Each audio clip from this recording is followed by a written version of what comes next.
కేంద్రంలో అధికారంలో ఉన్న నరేంద్ర మోడీ ముచ్చటగా మూడోసారి అధికారంలోకి రావాలని చూస్తున్నారు. అయితే ఆయన పార్టీ బీజేపీ విడుదల చేసిన ఎన్నికల ప్రణాళికలో ఎక్కడా ఉచితాల ప్రసక్తి లేదు. అంతా అభివృద్ధి గురించే ఉంది. భారతదేశాన్ని పటిష్టమైన ఆర్థిక వ్యవస్థగా ఎలా తీర్చిదిద్దాలన్నదే ఉంది.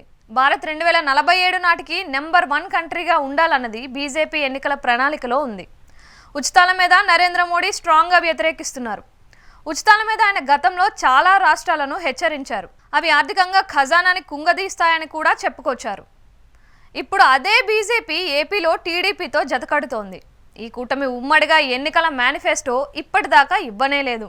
బీజేపీ దేశవ్యాప్తంగా రిలీజ్ చేసిన ఎన్నికల ప్రణాళిక చూస్తే తెలుగుదేశం మేనిఫెస్టో ఉల్టాగా ఉంది.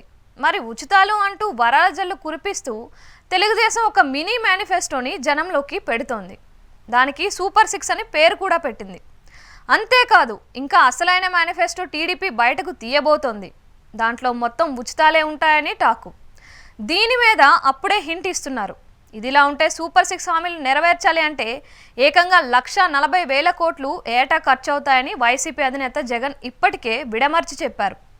ఇది చాలదన్నట్లుగా ఇంకా మరికొన్ని కొత్త హామీలు కనుక తీసుకువస్తే మాత్రం ఖచ్చితంగా అది ఆర్థికంగా ఇబ్బంది అవుతుందని నిపుణులు అంటున్నారు. మరి మోడీ ఉచితాలకు యాంటీగా ఉంటే కూటమి మాత్రం ఉచిత వర్షం కురిపిస్తే ఎలా అన్న చర్చ సాగుతోంది. ఇదిలా ఉంటే కూటమి ఉమ్మడి మేనిఫెస్టో ఉంటుందా అన్నది మరో చర్చగా ఉంది. ఒకవేళ ఉంటే బీజేపీ నేతలు కేవలం ఏపీకి సంబంధించిన ఉచితాలకు ఎస్ని తలూపుతారా అన్నది కూడా చూడాల్సి ఉంది. ఇలా రాష్ట్రానికి ఒక రాజనీతి అంటే బీజేపీని ఎవరైనా నమ్ముతారా అని విశ్లేషకులు విశ్లేషిస్తున్నారు. ఇంకోవైపు చూస్తే ఏపీ అప్పుల కుప్పగా ఉంది. కానీ ఉచితాలతో ఏపీని ఇంకా అప్పులతో ముంచేలా చేస్తే కేంద్రంలో పెద్దన్న కూటమి పెద్దనగా ఉండే బీజేపీ దాన్ని ఏ విధంగా చూస్తుంది అన్నది కూడా అర్థం చేసుకోవాలి. ఇక ప్రభుత్వ ఉద్యోగులకు సిపిఎస్ రద్దు విషయం కూడా బీజేపీ తన మేనిఫెస్టోలో ప్రస్తావించలేదు. కానీ జనసేనాని పవన్ కళ్యాణ్ అయితే సిపిఎస్ విషయంలో ఆమోద యోగుడే ఉన్నానని హామీ ఇస్తామని అంటున్నారు.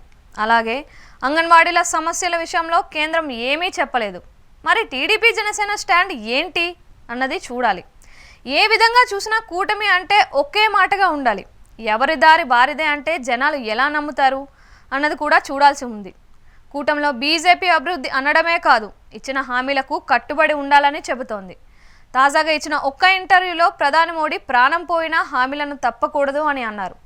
నేటి రాజకీయాల్లో రాజకీయ నేతలలో విశ్వసనీయత ప్రశ్నార్థకంగా అవుతోంది అని కూడా ఆయన ఆవేదన వ్యక్తం చేశారు.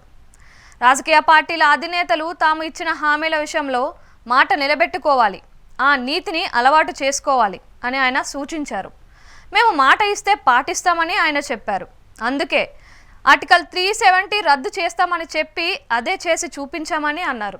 మొత్తానికి కూటమి పెద్దనగా మోడీ చెప్పిన మాటలను బీజేపీ ఎన్నికల మేనిఫెస్టోని దృష్టిలో ఉంచుకొని టీడీపీ జనసేన నడవాల్సి ఉంటుందని భావిస్తున్నారు. మరి అది జరుగుతుందా, లేక కూటమిలో ఎవరి దారి వారిదేనా, ఎవరి రాజకీయ విధానాలు వారివేనా అని కూడా చర్చ సాగుతోంది.